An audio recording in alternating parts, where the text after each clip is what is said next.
Welcome to our YouTube channel chemistry की दुनिया। अस्सलाम वालेकुम। आज का जो हमारा टॉपिक है वो हम देखेंगे एंटीपायरेटिक्स की क्लासिफिकेशन।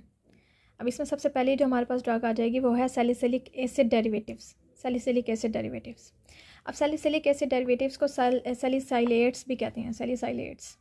अब सैलिसाइलेट्स का हमने देखा था कि इसके अंदर 3 तरह की प्रॉपर्टीज़ होती हैं। एंटीपायरेटिक्स होती हैं, एनाल्जेसिक्स होती हैं और एंटी इन्फ्लेमेटरी होती हैं। एंटीपायरेटिक्स की हमने ये बात की थी कि ये दर्द को दूर करेंगी, पेन रिलीवर होंगी। एनाल्जेसिक जो होती हैं वो पेन रिलीवर होती हैं। एंटीपायरेटिक्स एंटी फीवर होती हैं, यानी फ़ीवर को ख़त्म करेंगी। और इसके साथ एंटी इन्फ्लेमेटरी जो ड्रग्स होती हैं इन्फ्लेमेशन को ख़त्म करेंगी। 3 तरह की बात हमने की थी। तो इसके साथ ही अब इसकी एक और बात भी हमने देखी कि इसके अंदर इन 3 एक्शंस के अलावा और भी थेरापेटिकल बेनिफिशियल इफ़ेक्ट्स होते हैं।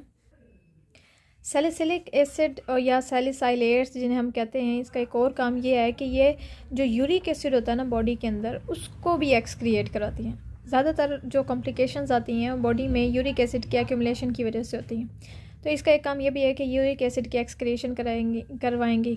और जब यूरिक एसिड की एक्सक्रिएशन हो जाएगी तो ये इससे हमें गाउटी अरिथ्राइटिस का जो ख़तरा था उसका भी ख़त्म हो जाएगा, वो ख़तरा भी ख़त्म हो जाएगा। या अगर पहले से गाउटी अरिथ्राइटिस है तो वो उसका ट्रीटमेंट भी हो जाएगा।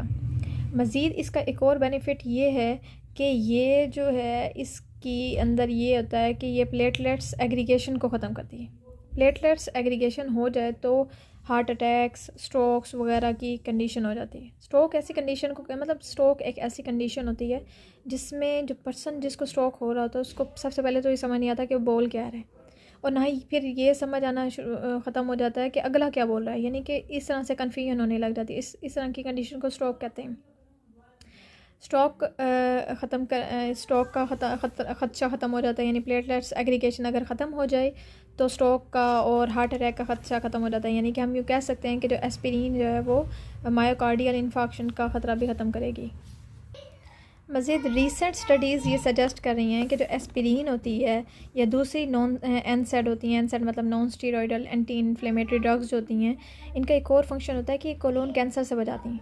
कोलोन जो है हमारी जो बड़ी आंत है, लार्ज इंटेस्टाइन का एक पार्ट होता है कोलोन, जिसका काम होता है कि हमारी जो डाइजेस्टेड फूड होती है उसमें से वाटर की रीअब्जॉर्प्शन का काम होता है कोलोन का। तो कोलोन के कैंसर से भी बचने के लिए जो ड्रग इस्तेमाल की जाती है वो एस्पिरिन है। Please like, share and subscribe our YouTube channel.